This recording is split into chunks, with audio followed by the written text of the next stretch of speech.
Bukti yang diberikan kepada rekan-rekan penyelidik pada saat yang bersangkutan buat laporan. Yang pertama, satu buah digital flash disk USB ya yang berisi tentang rekaman dari pernyataan-pernyataan tersebut. Kemudian satu lembar kertas hasil cetak cuplikan layar atau screen capture ya, atau print out foto.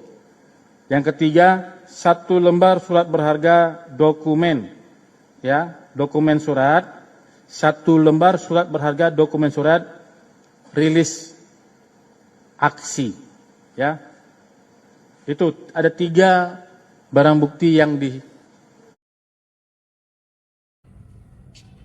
Bismillahirrahmanirrahim. Assalamualaikum warahmatullahi wabarakatuh.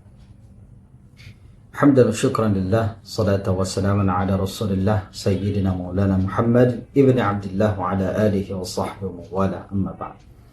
Puji dan syukur kita panjatkan kehadirat Allah, salat dan salam kita hadiahkan kepada baginda yang besar Muhammad sallallahu alaihi wasallam. Teman-teman sekalian, pada kesempatan yang berbahagia ini kita kembali berjumpa untuk mereaksi kabar yang ada di Indonesia ini, yaitu tentang seorang komika senior. Beliau bernama Panji ya. Kita sama-sama tahu bagaimana beliau ini pandai mengolah kata-katanya ya, dengan cara menyampaikan kritik-kritik kepada pemerintah secara tajam ya, kepada siapapun. Beliau ini termasuk orang yang komedian ya. Namun ketika mengkritik itu, kritikannya memang tajam luar biasa. Nah, sampai pada akhirnya pada awal video tadi kita lihat bahwa polisi telah menerima laporan ya, laporan terhadap Panji.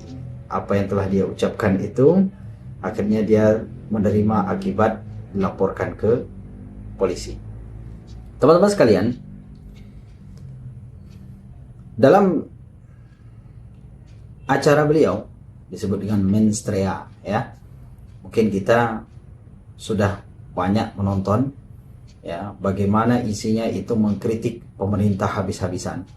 Mulai dari presidennya, wakil presidennya ya. Semua perangkat-perangkat yang berkaitan dengan kepemerintahan itu semua habis dikritik oleh Panji ini ya. Lalu bagaimana tanggapan dari para netizen ya setelah beliau dilaporkan ke polisi?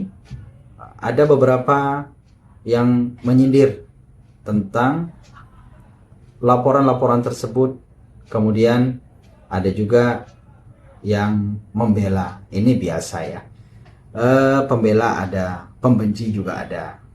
Sama-sama kita saksikan bersama. Ini dia videonya. Panji komedian dilaporkan, setuju banget. Ini Indonesia. Panji komedian itu videonya viral, videonya banyak yang nonton, banyak yang share, dan komen-komenannya itu banyak yang setuju, banyak yang terwakilkan unek-uneknya. Masyarakat semua terwakilkan, makanya banyak yang share. Semua video di platform manapun viral, keren. Indonesia, ngomongin fakta, resikonya. Tolong proses ya Panji ya, tangkap. Lagian Indonesia coy, ngomongin fakta. Ya, bohong dong, bohong. Indonesia ngomongin fakta. Sudah berapa orang, sudah berapa aktivis, sudah berapa aktivis, sudah berapa tokoh, sudah berapa ulama yang ngomongin fakta dilaporkan. Indonesia ya.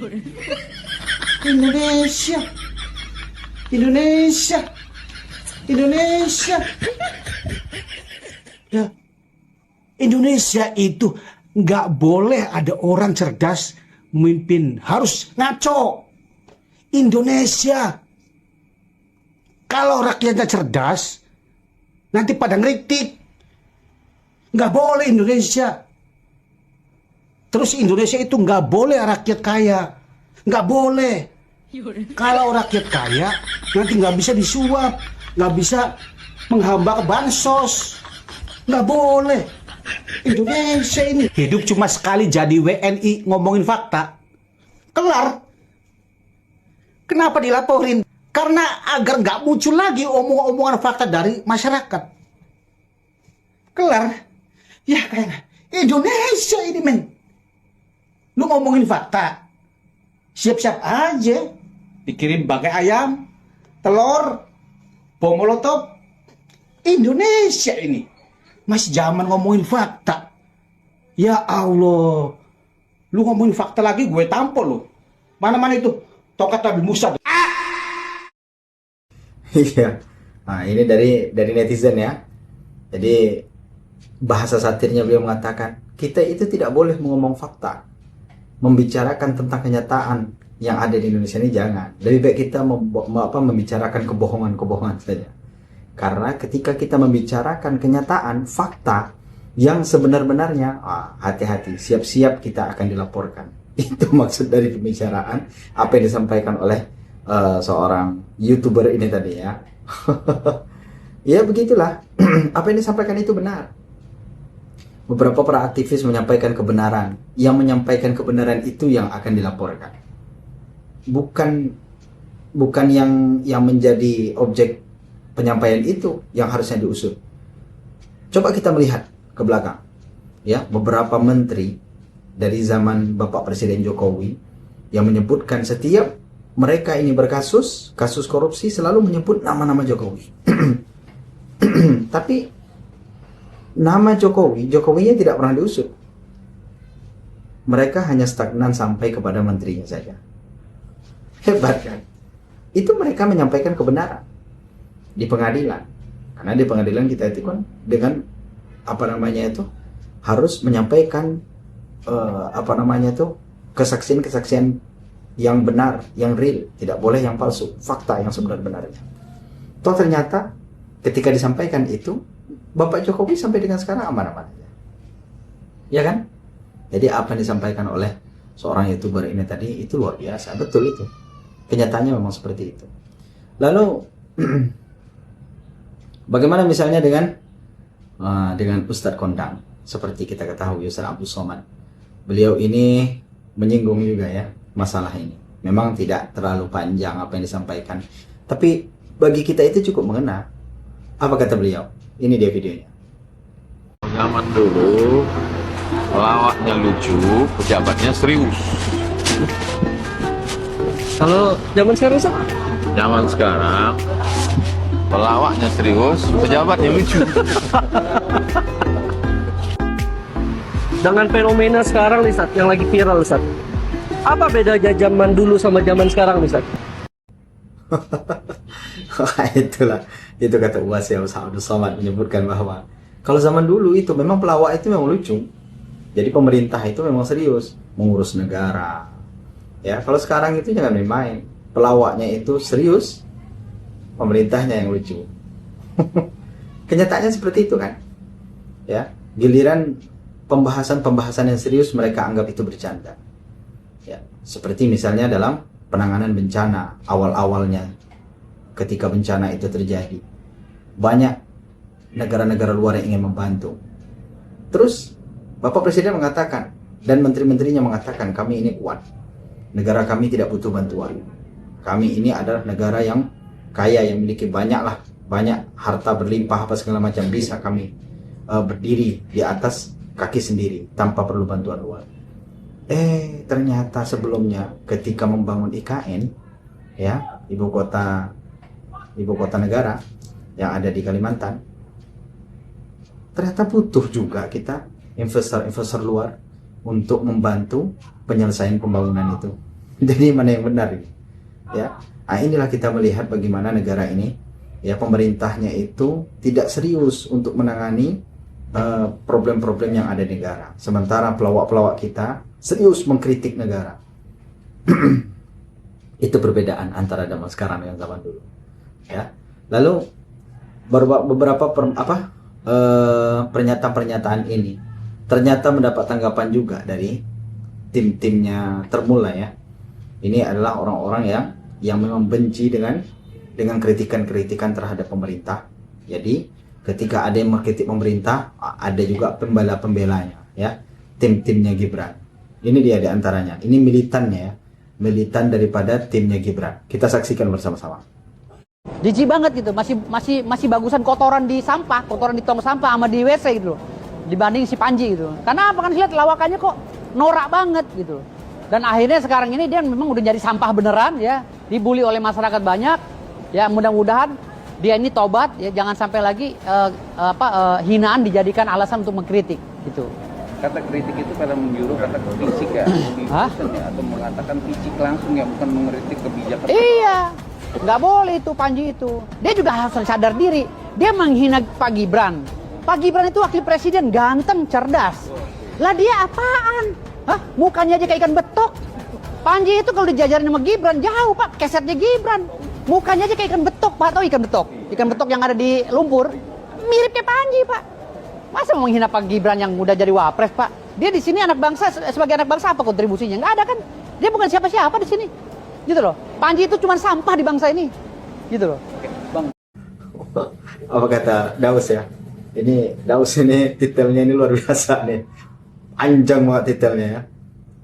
Dia ini tidak terima kalau wakil presiden kita dikritik oleh Panji ini ya. Sampai dia mengatakan Panji itu kan betok, katanya. Kan betok ya dari lumpur. Sementara wakil presiden itu dia ganteng, muda, cerdas lagi. Kata dia, ya. Kalau kata kita ya, kata saya pribadi ya entahlah, wallahu a'lam. Ya sama-sama lah kita menilai bagaimana ya. Ya biasalah, kalau pembela itu keburukan sebesar apapun keburukannya tidak akan pernah terlihat bagi dia karena dia memujanya. Ya, yang tampak dari tuannya itu hanya kebaikan semua, keburukannya nggak ada. Ya, keburukannya nggak ada. Nah, itulah ya kacaunya kita kalau kita itu terlalu fanatik terhadap sosok. Kepada siapapun juga, kepada kiai kah, kepada habaib kah, kita hanya boleh fanatik kepada Rasulullah Sallallahu Alaihi Wasallam. Ya, kepada Rasulullah tentu kita, kepada agama kita harus fanatik. Kita harus cemburu, punya rasa cemburu kepada agama. Nah, tapi kalau kepada sosok, figur, pemimpin, apa segala macam, apalagi pemimpin yang hari ini ngomong A, besok ngomong B, ngapain kita harus terlalu fanatik? Merekanya saja yang dulunya bertengkar, misalnya antara Prabowo dengan Jokowi dulu, ketika mereka itu kampanye, ketika mereka bersaing satu dengan yang lainnya, mereka itu saling bermusuhan. Gibran, sama-sama kita ketahui ya dulu kan dengan akun Fufu Fafanya itu banyak banget mengkritik, bukan hanya mengkritik, mencaci maki yang menjadi presidennya sekarang. Dia menjadi wakilnya kan. Itu saja biasa saja. Coba kita saksikan bersama-sama. Bagaimana lah negara ini. Makanya betul tadi kata UAS. Ya, pemerintah itu terlalu bercanda untuk mengurusi negara. Sementara komika-komika, komedian-komedian itu terlalu serius untuk melihat carut-marut yang ada di negara ini. Itu ya. Kita lanjutkan. Kita saksikan video yang lainnya bagaimana netizen-netizen ini memberikan singgungan-singgungan satir terhadap perlakuan-perlakuan dari orang-orang yang tidak suka dikritik oleh para pengkritik di negeri ini. Ini dia videonya. Teman-teman, Mas Gibran itu udah gede. Jadi perkara dibilang ngantuk, nggak usah dibela. Disuruh tidur. Ini yang belain Gibran karena dibilang ngantuk. Kemana kalian waktu Pak Bahlil dijadiin mimpi kolo? Belum mencair ya? Kemana kalian waktu gue dibilang manusia setengah jenglot? Waduh. Lu pada kemana waktu gue dibilang dugong? Jangan pada souye. Nah. Komedi nggak boleh nyinggung fisik. Ya. Sikut ayam. Ya.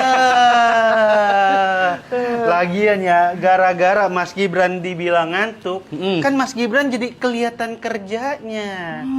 Dan kelihatan siapa buzzernya. Waduh. Ajak aja kali. Nah. Bisa gitu dong, Ma ya? Iya bisa. Ya, itu ya. Singgungan-singgungan orang-orang ya terhadap wakil presiden yang dibilang ngantuk lah mukanya ya. Tapi alhamdulillahnya ya, pada video yang lain mungkin tidak kita tampilkan di sini. Wakil Presiden itu mengatakan, Pak Gibran itu mengatakan bahwa ya biarkan saja, ngapain harus dilaporkan. Ya, ini bagus juga ya, kalau seperti ini tanggapannya dari Wakil Presiden kita bagus. Yang nggak bagus ini bawahan-bawahannya ini, ternak-ternaknya ini yang tidak terima, panas mereka mendengarkan kritikan-kritikan yang menimpa kepada Wakil Presiden. Ya seperti itulah singgungan daripada netizen-netizen kita ini luar biasa ya.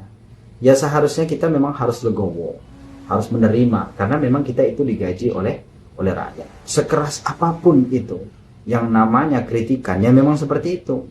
Teguran itu semakin keras itu akan semakin terdengar oleh telinga kita.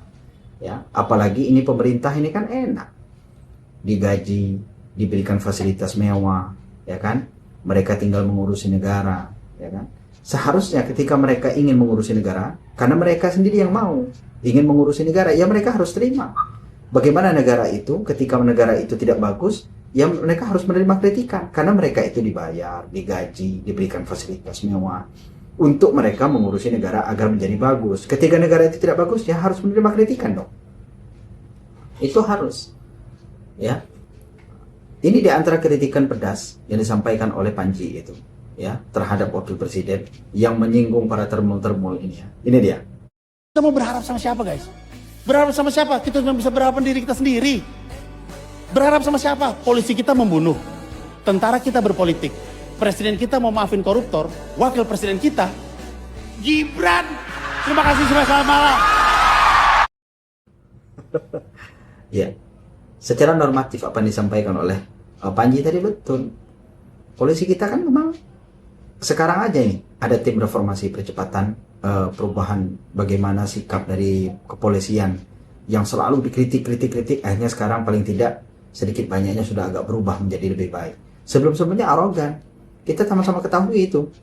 Ya, bagaimana polisi membunuh polisi yang lain, polisi menjual sabu dan yang lain kriminal-kriminal lainnya. Itu dilakukan oleh para elit-elit polisi. Coba kita saksikan. Yang TNI juga berpolitik, mereka mengurusi tambang dan segala macamnya. Itu kita saksikan bersama-sama. Percaya siapa kita? Ya, Gibran. Ya itu kata Panji tadi. Ya kita silakan saja. Bagaimana kita melihat apa yang disampaikan Panji itu kira-kira benar atau tidak. Kita kan punya akal pikiran, bisa mencerna apa yang disampaikan. Ya. Kemudian dalam dalam kesempatan yang lain, ya, ketika Panji itu memang menyinggung mungkin ya, menyinggung daripada dua ormas besar di negeri kita ini, yaitu NU dan Muhammadiyah, sehingga NU dan Muhammadiyah itu melayangkan laporan kepada polisi terhadap apa yang telah diucapkan oleh Panji. Namun dari pihak Muhammadiyah kalau nggak khilaf ya, dari pihak Muhammadiyah ini membantah bahwa itu bukanlah bagian daripada keinginan mereka untuk melaporkan saudara Panji atas kritikan Panji terhadap mereka yang berkaitan dengan tambang-tambang lah mungkin ya, atau kebijakan urusan-urusan ormas dengan kepemerintahan ya, seperti itulah. Mari kita saksikan bersama-sama. Ini dia videonya. Selamat malam atasan Presiden Republik Indonesia. Let's go. Panji Pragiwaksono, seorang stand up komedi yang kemarin viral dengan mensreanya, dilaporkan ke polisi. Saya selaku Ketua Lembaga Bantuan Hukum dan Advokasi Publik Pimpinan Pusat Muhammadiyah menyatakan bahwa Muhammadiyah tidak pernah membuat sikap resmi untuk melaporkan yang bersangkutan. Jadi Muhammadiyah itu menerima kritik. Kalau itu memang benar kami jadikan alasan membangun, kalau tidak benar akan kami sampaikan klarifikasi. Jadi saya yang membidangi hukum di Persyarikatan Muhammadiyah menyatakan tidak pernah ada laporan polisi dari Muhammadiyah. Kalau di pemberitaan menyatakan dari Aliansi Muda Muhammadiyah, Muhammadiyah tidak mengenal organisasi itu.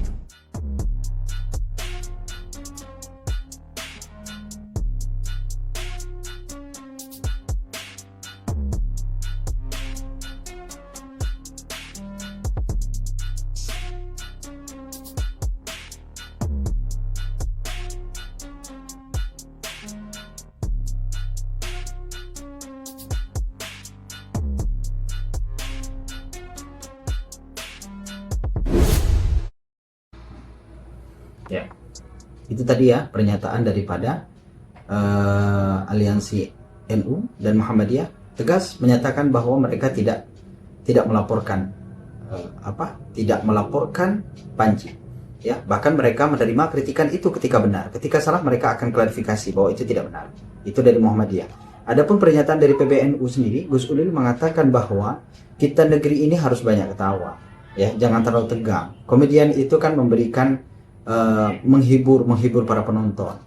Jangan kita bungkam pikirannya, jangan kita bungkam mulutnya sehingga mereka itu tidak bisa menyampaikan. Toh kalau itu memang benar, kenapa kita harus tersinggung? Mestinya kita harus melakukan perbaikan. Ya, bagus juga tanggapan daripada PBNU dan Muhammadiyah ini. Ini anak-anaknya ini kadang-kadang ya, pemuda-pemuda NU, pemuda-pemuda Muhammadiyah ini. Jangan anti kritik kita. Saya NU ya. Hal-hal yang semacam ini kita tidak perlu kritik kecuali yang disampaikan oleh saudara Panji ini yang berkaitan dengan agama. Ya, berkaitan dengan ibadah. Nah, itu perlu kita marah, perlu kita emosi karena itu berkaitan dengan ibadah. Kita boleh bercanda, boleh kita ketawa, boleh kita bersenda gurau, tapi jangan sampai kita menyinggung hal-hal yang bersifat dengan sara, bersifat dengan agama. Tidak boleh. Itu saja ya. Ya, mudah-mudahan yang benar tetap kita sampaikan. Qulil haqqa walau kana murran. Ya, jangan menjadi orang yang mudah baperan. Ya, kita harus legowo menerima apapun itu kritikan. Kalau itu memang baik, apa salahnya kita harus memperbaiki diri kita menjadi lebih baik lagi ya. Apalagi ini adalah pemerintah. Pemerintah itu memakan gaji dari kita sendiri, dari rakyat. Sementara pemerintah itu tidak menerima kritikan dari rakyat. Alangkah lucunya negeri ini. Demikian saja. Assalamualaikum warahmatullahi wabarakatuh.